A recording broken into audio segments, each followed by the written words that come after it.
Okay, so our today's topic is integumentary system.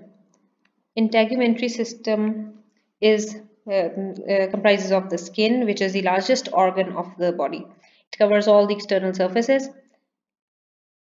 Functions of the skin, we all know that it has an endocrine function, but it synthesizes the vitamin D.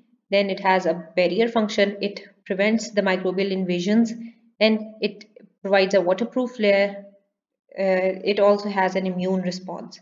Next, it protects the body from external mechanical, chemical, osmotic, thermal, and photic damage. Then it regulates the body temperature, and the skin lines, they give identity to different individuals. It is also involved in social communication, that is through the facial expressions. And next, it also acts as a sensory organ. The skin has two parts. One is the epidermis and the other is dermis. The epidermis is the outer layer, which is consisted of the stratified squamous epithelium, and the dermis is the inner layer inside the epidermis, and it lies beneath the epidermis and it consists of the connective tissue. In this picture, we can see that this part is the epidermis and this part is the dermis. All this part having different structures is the dermis, and this layer is the epidermis.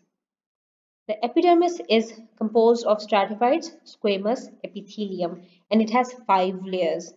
From inside to outside, there is the stratum basale, stratum spinosum, stratum granulosum, stratum lucidum, and stratum corneum. Corneum is the superficial most layer. In this picture, we can see that this is the stratum corneum, the outermost layer. Then the next layer is the lucidum, the granulosum, spinosum, and the basale. The innermost layer is the stratum basale. It lies just above the dermis.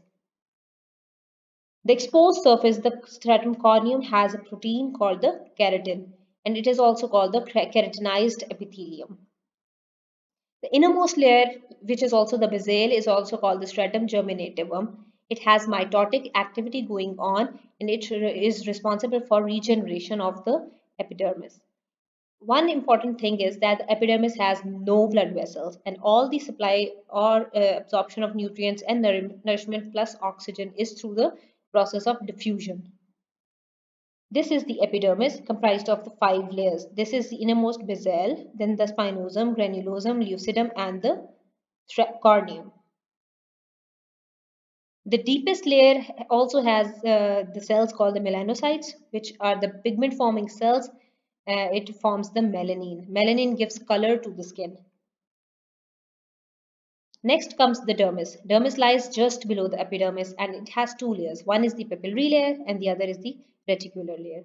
In this picture, we can see that we have removed the epidermis, and just below the epidermis is the dermis. The uppermost layer of the dermis is the papillary layer. It has dermal papillae which fit into the epidermal ridges, as you can see in this picture. The layer just below the papillary layer is the reticular layer, and the reticular layer has all the appendages that are present in the skin. These are the different receptors, blood vessels, the sweat glands, the sebaceous glands, and the hair follicle. The papillary layer has loose connective tissue and the dermal papillae, and the reticular layer has dense, irregular connective tissue and all the appendages.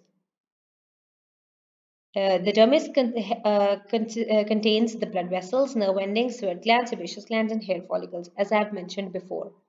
The appendages of the skin are hair, nails, sebaceous glands, and sweat glands. Hair are composed of dead cornified cells. The cells, each hair has a shaft, a root, hair follicle, hair bulb, and hair papilla. In this picture, we can see that this is the epidermis and this is the dermis.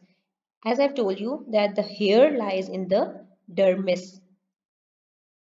This structure is the shaft of the hair and this structure is the root of the hair.